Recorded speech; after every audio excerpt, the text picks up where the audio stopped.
The views expressed are solely those of the speaker and not necessarily those of Paltalk.com, AVM software, or its advertisers.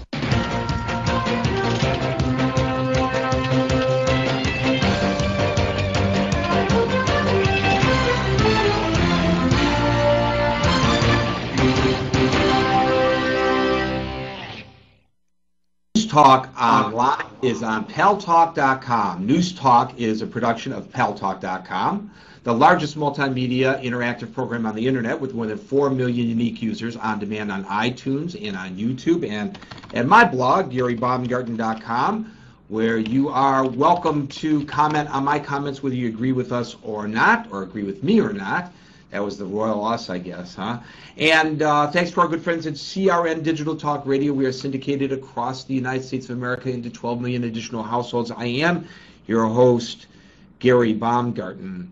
We're going to talk about the 60s in a minute, but, you know, thinking nostalgically back, I'm just wondering, Boaz, were you a Trekkie? Were you a fan of Star Trek? Of course I was, Gary. Not just Star Trek, but Lost in Space, too. All those old scientific programs from the 60s I watched. Scientific. They were science fiction. They weren't scientific, Boaz. Scientific, science fiction, same difference. Is this where you got your science from, Lost in Space? Anyway, you probably learned about communications from Dick Tracy, right? You bet. That's why I'm good at it. Yeah, right. Well, anyway, William Shatner, Captain Kirk, will be on Paltalk at 7 o'clock New York time in the CRN Digital Talk Radio Room. So here's a great opportunity to talk to him. That's at 7 o'clock New York time in the CRN Digital Talk Radio Room right here on Paltalk.com. But for now, we have a professor looking back on the 60s. And even though the book has got a look of, flashback, you know, you look at this, and if you did drugs back then, you'll think you're on drugs again when you look at the cover of the book. 60s Unplugged is the name of the book. And it's kind of a squarish look at what really happened in the 60s. This view that we have, this nostalgic view of the 60s, is like wiped out by Gerard DeGroot, who wrote a book that reminds us that the peace movement really didn't control what happened in the 60s. How do we know that? Well, the Ballad of the Green Beret, Outsold, Give Peace a Chance. Students for a Democratic Society were outnumbered by Young Americans for Freedom. So there wasn't really a cultural revolution, or was there? Was John F. Kennedy a liberal? Maybe not so. And maybe his administration is not all that dissimilar to the administration of the current George W. Bush. Gerard DeGroot is a professor at St. Andrews University, a professor of modern history. His book tackles the 60s, and it's not really what we maybe nostalgically remember. He's here to set us straight. Gerard DeGroot, welcome to News Talk Online on Paltalk.com.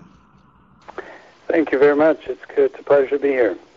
So, are you going to tell me that time that I lived through was not really the dawning of the age of Aquarius, the age of Aquarius? No, I think it was the dawning of the age of Aquarius. That's the myth we all want to believe, you know, and I think we have to believe myth is part of identifying ourselves. I think all I was really trying to do was make a difference between the romance of the 60s as an idea, and the 60s as a decade in which quite a few things happened which we have conveniently forgotten about. This is an international history of the 1960s, so it's not confined to America. And there's a lot of events that happened during that decade which we forget about, which we don't associate with sex, drugs, and rock and roll, but which had an enormous impact in shaping the world in which we live today. Well, one of the areas that you look at is South Africa and the apartheid. That's right. Yeah, I mean, I looked at South Africa. I looked at the 6-Day War. I looked at the Congo, Biafra. I mean, when I was growing up, I was just I was 5 years old in 1960, and When the Nigerian Civil War came around, Biafran was really our first introduction to starvation in Africa. And this kind of thing is sadly a regular occurrence today. And yet, because it's I think so tragic, and it's not the kind of story we associate with 60s, we've kind of forgotten about it. But it's hugely important.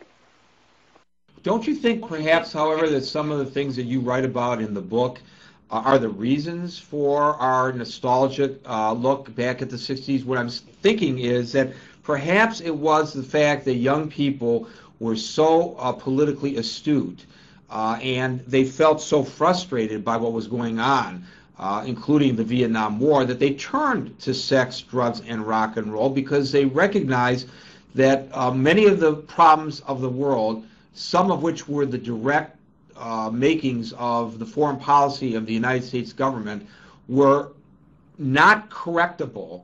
They were so turned off by the establishment. That's why we had what we had during that period. Yeah, I think that's absolutely right.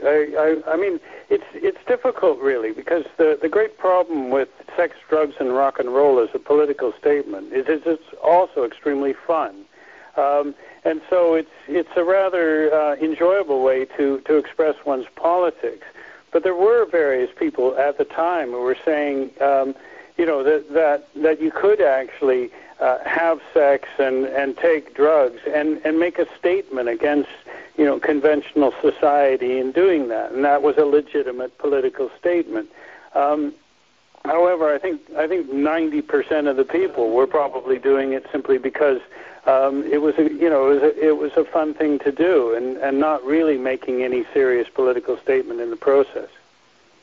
One of the things that you wrote about that we really didn't know all the facts about until decades later had to do with Kennedy. No, not the Kennedy assassination, but the Bay of Pigs invasion. And what I find very interesting are the parallels between what happened then when the United States sent this mercenary group of expatriated Cubanos back into Cuba to do our dirty work for us, i.e. attempt to overthrow Fidel Castro, and the invasion of Iraq by the United States, because there was a complete breakdown in intel.